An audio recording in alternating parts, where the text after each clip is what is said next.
পিছে 2019 মহাভাৰত আৰু আমি ষ্টুডিঅ' মজালৈ উভতি আহিছো আৰু এই মুহূৰ্তৰ আন এক খবৰ আমি জনাইছো মহানগৰ ভোটদানৰ পৰা বঞ্চিত হৈছে এগৰাকী দিব্যাংগ ভোটাৰ কোনো ভিতৰুৱা অঞ্চল নহয় খুদ গুৱাহাটী মহানগৰীৰ বিশেষভাৱে সক্ষম ভোটাৰৰ বাবে নাই পৰ্যাপ্ত সুবিধা ইয়া গুৱাহাটী মহানগৰীৰ দৃশ্য আমি দেখুৱাইছো নিৰ্বাচনৰ আয়োগৰ ঘোষণাৰ পিছতো কিন্তু বিশেষভাৱে সক্ষম ভোটাৰক দিব পৰা নাই বিশেষ সুবিধা ঘণ্টাৰ পিছত ঘণ্টা ধৰি লাচিত নগৰ এলপি স্কুল ভোট কেন্দ্ৰৰ চৌহদত অপেক্ষা কৰি থাকিবলগীয়া হৈছে আৰমান আলী নামৰ দিব্যাংগ ভোটাৰগৰাকীয়ে কিয়নো বিদ্যালয়খনৰ প্ৰথম মহলাত আছিল ভোট কেন্দ্ৰটো আৰু প্ৰথম মহলালৈ তেওঁ যাব নোৱাৰিলে যাৰ ফলত এনেদৰে ভোটাধিকাৰৰ পৰা বঞ্চিত হ'বলগীয়া হৈছে এগৰাকী দিব্যাংগ ভোটাৰ এই দৃশ্য আমি দেখুৱাইছো গুৱাহাটী মহানগৰীৰ দৃশ্য গুৱাহাটী মহানগৰীৰ বিশেষভাৱে সক্ষম ভোটাৰৰ বাবে কোনো ধৰণৰ এনে পৰ্যাপ্ত সুবিধা ৰখা নাই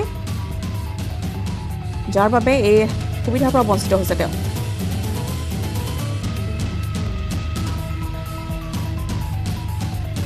এই দৃশ্য আমি দেখুৱাইছো য'ত এগৰাকী দিব্যাংগ যুৱক তেওঁ হুইলচেয়াৰত বহি আছে যিহেতু ভোট কেন্দ্ৰটো আছে ওপৰ মহলাত গতিকে তেওঁ তালৈ যাব নোৱাৰিলে গতিকে ভোটদানৰ পৰা বঞ্চিত হ'ল এগৰাকী ভোটাৰ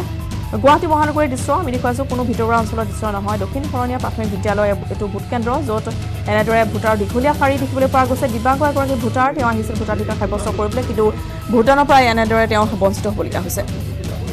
নিৰ্বাচন আয়োগৰ ঘোষণা আছিল ঘোষণা কৰাৰ পিছতো কিন্তু বিশেষভাৱে সক্ষম এগৰাকী যুৱকক কোনো ধৰণৰ সুবিধা দিব পৰা নগ'ল আৰু ঘণ্টাৰ পিছত ঘণ্টা ধৰি তেওঁ এয়া অপেক্ষা কৰি ৰৈছিল তেওঁৰ সৈতে আহিছিল ঘৰৰ আত্মীয় আৰু ঘণ্টাৰ পিছত ঘণ্টা অপেক্ষা কৰাৰ পিছতো প্ৰথম মহলাত থকা ভোট কেন্দ্ৰলৈ তেওঁ যাব নোৱাৰিলে যিহেতু এনেদৰে অসুবিধাৰ সন্মুখীন হ'ব লগা হ'ল তেওঁ আৰু এই সন্দৰ্ভত আমাৰ জ্যেষ্ঠ সাংবাদিক অগ্নিবৰ একে ৰিপৰ্ট দেখিবলৈ পাইছে যে দক্ষিণ শৰণীয়া প্ৰাথমিক বিদ্যালয়ত এতিয়াও যথেষ্ট সংখ্যক ভোটাৰ আছে আৰু তেওঁলোকে এতিয়াও ভোটাধিকাৰ সাব্যস্ত কৰিব পৰা হোৱা নাই এই মুহূৰ্তত মই দেখুৱাইছোঁ যে মোৰ সন্মুখত এজন বিশেষভাৱে সক্ষম লোক তেওঁ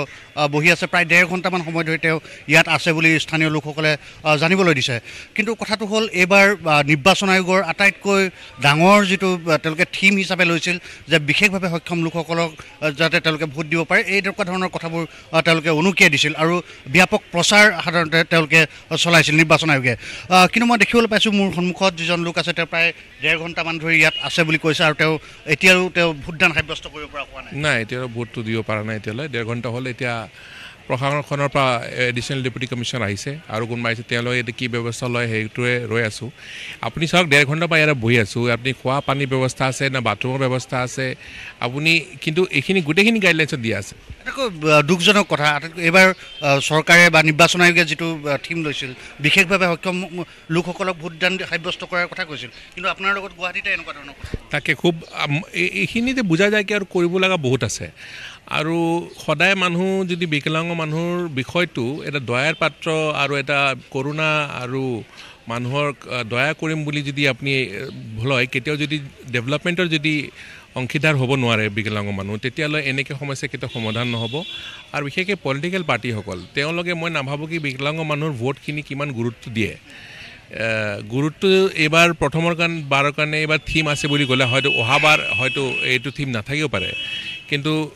কনষ্টিটিউশ্যনে কয় আমাৰ নতুন আইন যোনখন আছে আমাৰ rights of persons with disability act তাতে কয় আছে কি যিমানখিনি আমাৰ